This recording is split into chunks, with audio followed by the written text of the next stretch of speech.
बाप्पाला तर ही खीर आवडतेच, पण माझ्या घरामध्येही ही खीर सगळ्यांना खूप आवडते. म्हणून आज गोडामध्ये मी शेवयांची खीर करायचं ठरवलं. नमस्कार मैत्रिणींनो, मी पौर्णिमा तुम्हा सगळ्यांचं हमखास घरगुती या माझ्या मराठी यूट्यूब चॅनलवर खूप खूप खूप स्वागत करते. या खिरीचं वैशिष्ट्य म्हणजे ही अगदी झटपट बनते. तिला काहीही खूप साग्रसंगीत असं करावं लागत नाही आणि बनतेही पटकन आणि आवडतेही सगळ्यांना. त्यामुळे रोज काही गोडात करायचं असा जर प्रश्न असेल तर ही खीर तुम्ही पण बाप्पासाठी नक्की बनवून पहा.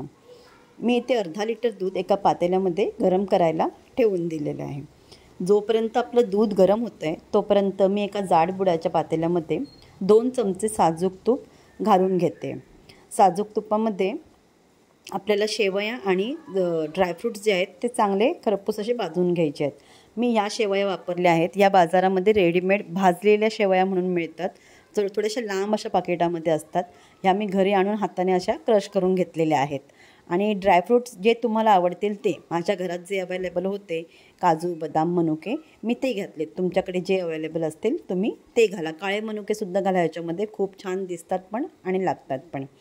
आता हे ड्रायफ्रूट्स जे आहेत ना ते मी आधी तुपामध्ये 1-2 मिनटं जरा परतून घेतले. ते मनुका जे आहेत ना ते चांगले फुगून आलेपर्यंत ते 2 मिनटं मी परतून घेतलेलं आहे. आणि आता ज्या आपल्या शेवया आहेत ना, या भाजलेल्या शेवया आहेत, पण एक शास्त्र म्हणून तुपाचा वास यावा म्हणून हे मी 2 मिनटं ह्या शेवया पण जरा खरपूस परतून घेणार आहे. म्हणजे त्याचा जो कच्चा वास असतो ना तो निघून जाईल आणि तुपाचा वास या शेवयांना अगदी खूप छान येईल.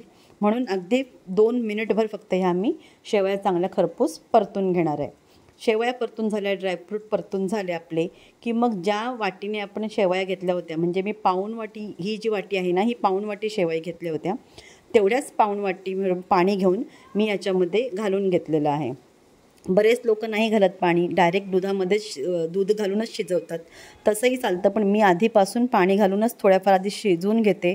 एक पाण्याला उकळ आली की मगच मी त्याच्यामध्ये दूध घालते.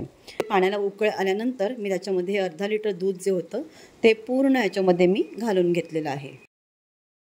आता दुधाला उकळी येईपर्यंत जेवढं आपण पाणी घेतलं आहे ना, जेवढ्या शेवया घेतल्या म्हणजे पाऊण वाटी शेवया घेतल्या, पाऊण वाटी पाणी घेतलं आणि आता आपण याच्यामध्ये पाऊण वाटीच साखर याच्यामध्ये आपण ॲड करणार आहोत. जितक्या शेवया तेवढेच पाणी आणि तेवढीच साखर. मी ह्याच अंदाजाने मी शेवयांची खीर ही करत असते. आता शेवयांच्या खीरीला ना चांगली उकळ येऊन द्यायची. जेवढी तुम्ही ह्याला एक 5-10 मिनटं उकळ आणून द्याल ना तेवढी या खीरीला चव जास्त येते. हार्डली एक 5 ते 10 मिनटं उकळून द्यायचं आणि उकळल्यानंतर ह्याच्यामध्ये ना शेवटी एक पाव चमचा मी याच्यामध्ये वेलची पावडर ॲड केली आहे आणि एक 2 मिनटं अजून उकळी येऊन दिली आणि नंतर मी याचा गॅस बंद करून टाकणार आहे. कारण जशी ही खीर थंड होत जाईल ना तसं ती खीर अजून आपली आटत जाणार आहे. म्हणून एक 5 मिनटं ठेवून मी याचा गॅस बंद करून ठेवून दिलेला आहे. आणि आता आपली ही खीर रेडी झाली आहे. मी ही सर्विंग बोलमध्ये काढून घेतली आहे. पहा किती छान झाली आहे खीर. आता त्याच्यावर तुम्ही तुमच्याकडे जे अवेलेबल असतील, जे तुम्हाला ड्रायफ्रूट्स आवडत असतील त्याने तुम्ही हिला छान गार्निश करा. दिसायलाही छान दिसते आणि अशीच उचलून बाप्पाला नैवेद्यासाठी तुम्ही ही खीर ठेवून द्या. कशी वाटली रेसिपी? आवडली असेल तर लाईक करा आणि चॅनलला सबस्क्राईब करा. गणपती बाप्पा मोरया.